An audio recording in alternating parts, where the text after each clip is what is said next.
So I'm going to review this A.K. Richardson response on regarding absent from the body, present with the Lord, and the concept of the intermediate state, or, if you will, the life after death question.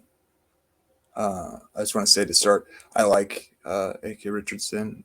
We have a lot of agreements on a lot of the same issues, particularly dispensationalism, eternal security, once saved, always saved, just general soteriology. Obviously, I'm a Seventh-day Adventist, and he, I would guess, has a background in the Church of Christ, maybe. I'm not sure on that. But doesn't really matter. So here is the video in question. Let's see where to go.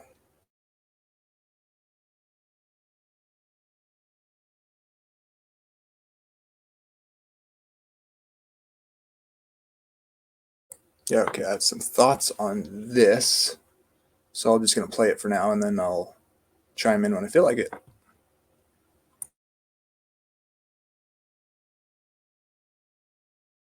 Videos, I made a reference to the state of Christians being Christians who have died, of being in heaven with Christ and conscious, which I've made several videos on that subject. Certainly what I believe the Bible teaches. Not everybody believes that, of course, like our Seventh-day Adventist friends and all of those who would believe in soul sleep.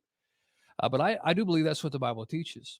And in talking about that, I made reference to Paul saying that to be absent from the body is to be present with the Lord. And that, of course, is not the verbatim quote from the text. I got a response from somebody pushing back on that. And so I want to read the response and respond myself. Okay. So here's what it says: it's to be absent from the body and to be present with the Lord, not is to be present. Talking about how I misquoted it. Paul is saying he wants to die and he wants to be with Christ, two separate things. He never says, if I die, I will be with Christ. He says, I want to depart and I want to be with Christ. Well, it's a fair enough point that to be with Christ, or to be absent from the body, rather, is to be present with Christ, is not a verbatim quote.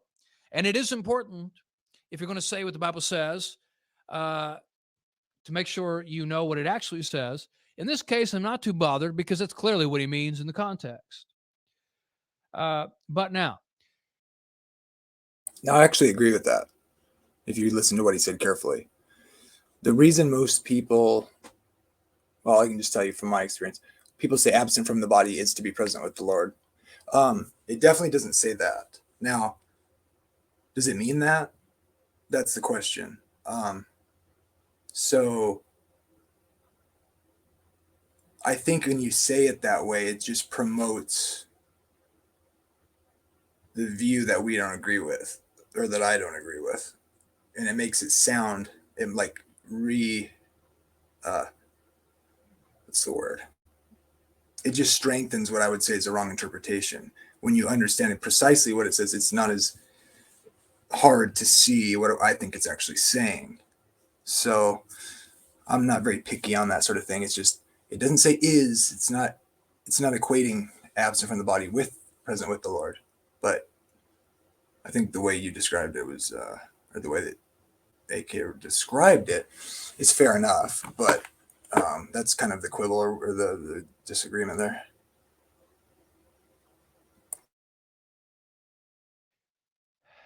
any fair-minded person, and I'm not implying anything about the person who sent this email that they're not. I'm speaking in general. Any fair-minded person realizes that this is a way to say that to be absent from the body will mean being present with the Lord.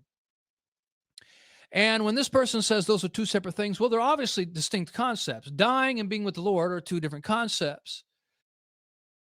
This is what I like about here. He's very precise on being honest. A lot of people wouldn't have said that.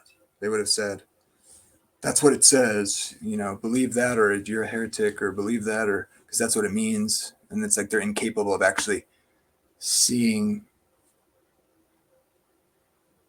the different ways it can actually be read. So, yes, it could mean what it could mean, that they're equated in one sense. You could say it that way. And he gives his opinion on what it means. So that's one way you could say it, and that's not wrong. But he's recognizing that the statement here in this response is correct, and he's able to recognize that and acknowledge it. Was still holding his position. I wish more people would be like that. Recognize the truth of what it actually says, acknowledge it, and then make your point. It's very honest.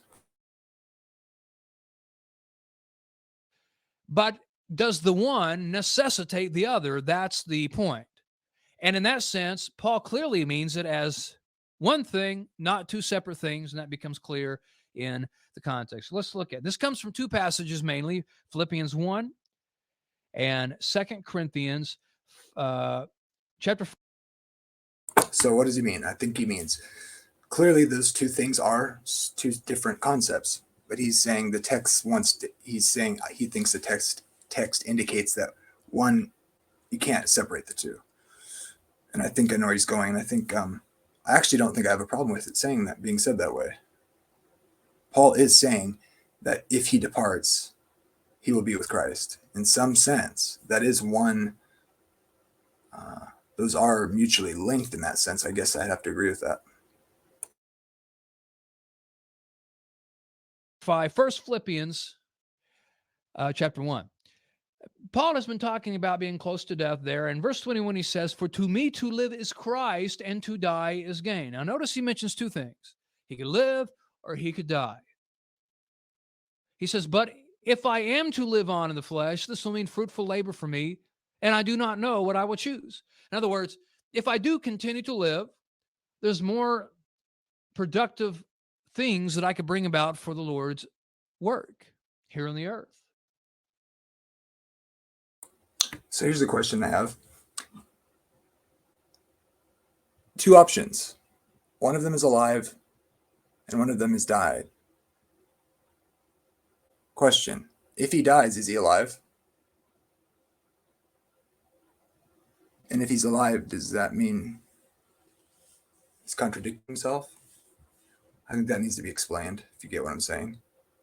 If a man dies, shall he live again? Seems to suggest that dead men aren't alive.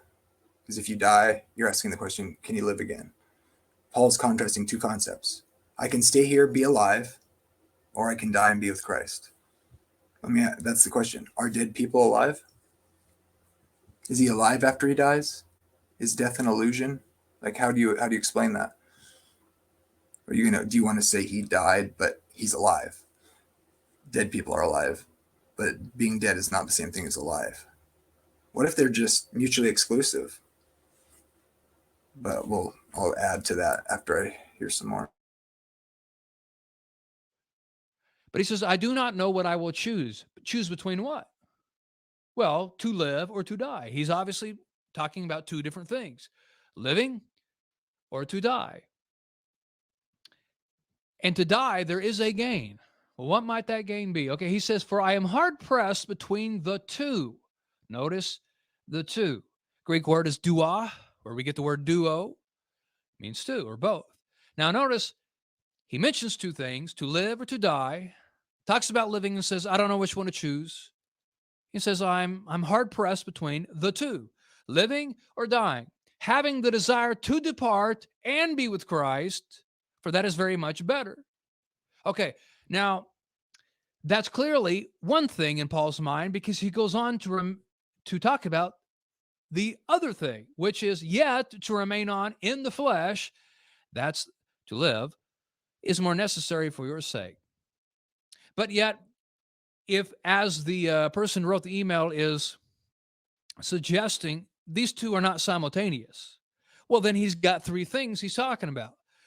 Dying is one thing, being with Christ is, and the writer of the email clearly and explicitly said two separate things. Well, now you got a third one, but he's only talking about two the whole way through. So it's only three if you presume that Paul's thinking there's three possibilities, but if he thinks, if he doesn't, well, I would say this: if you're alive, we both agree that he's saying, just like we both understand being alive and remaining. The question is, does he have, when he says dead, the question is, which view, yours or mine, does he hold? It's actually not three, because we're presuming or considering both versions of what he could mean from a neutral standpoint. I don't think Paul thinks he's going to go directly to heaven as a spirit. I think he thinks the next moment he knows he's going to see Christ, and I'll show that why I believe that from the original text, not Philippians, but the other, 2 Corinthians 5. So there isn't really three. There's only three options in our hypothetical scenario. That is, we both agree what alive means, and he clearly says remain here in the flesh, or if he doesn't consider, well, I'll get into that more here. Hold on. Obviously, Paul sees departing and being with Christ as one single thing. Not that being dead is synonymous with being with Christ. No, departing and being with Christ is clearly one thing in his mind. To depart is to be with Christ. There's no doubt about it. Okay, and then in 2 Corinthians 5, I don't think it's necessary to say it, because if he's looking at like the next moment of being alive that he knows is going to be at his resurrection, you wouldn't expect someone who's dead to be waiting in the state of being dead. It would just be, you'll remember while you're alive, like it would be when you're under anesthetic or something. Like, what would we expect him to have maybe he has a clock running there in nothingness, and he's having to look down at his watch going, when is he going to resurrect? No, it's just like there is no time in death other than for those who are alive. So, and I think I can back that up, which we'll go to the verse here. notice what he says. He says, therefore, he's talking about the same context of putting off this body and having a different home. Therefore, being always of good courage and knowing that notice this, that while or during the time we are at home in the body, we are absent from the Lord. Well, that's pretty similar to what he said there. That if he's in Philippians, he is torn between two things, to live or to die. And he says, because I want to depart and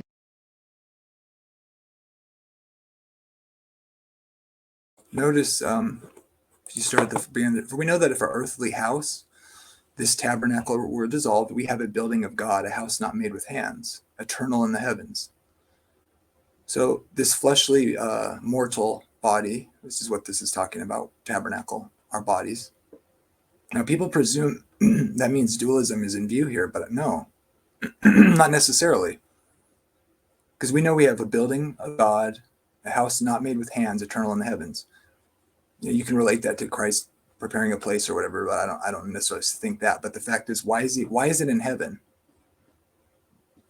Is it because we teleport to heaven and get the new body in heaven? Then what's with the bodily resurrection at the return of Christ when he returns to the earth and raises the dead from the grave? It's 1 Thessalonians 4 or 2 Thessalonians 2 or 1 Corinthians 15. We understand that we receive the new body at Christ's return to the earth if we're dead, right? The only ones in view are the ones that have died and are on the earth in the grave, which Christ returns for, John 14, and those who happen to be alive at his coming, who are in him or, in covenant with God and remain alive. Paul makes that clear. So if our true building, or this house we have now, this tabernacle, this body we have now, we're dissolved, we have a building from God in heaven. Now you have two options. Do you receive the resurrection body and when you die and go to heaven? Or is it saying we have a promise in heaven in which Christ returns when he raises the dead? There's a lot of confusion on this issue. So notice this. Well, then you want to say, well, yeah, it's stored up in heaven and we'll get it at the resurrection when Christ returns to the earth. We just won't have bodies until then. We'll be in heaven as spirits or something. For in this we groan, earnestly desiring to be clothed upon with our house which is from heaven. So what does Paul have in view? He has our glorified state, which is held up in heaven in the promise of Christ and his resurrection, or he is, so that being clothed, we shall not be found naked. For we that are in this tabernacle, this body, being burdened, not for that we would be enclothed.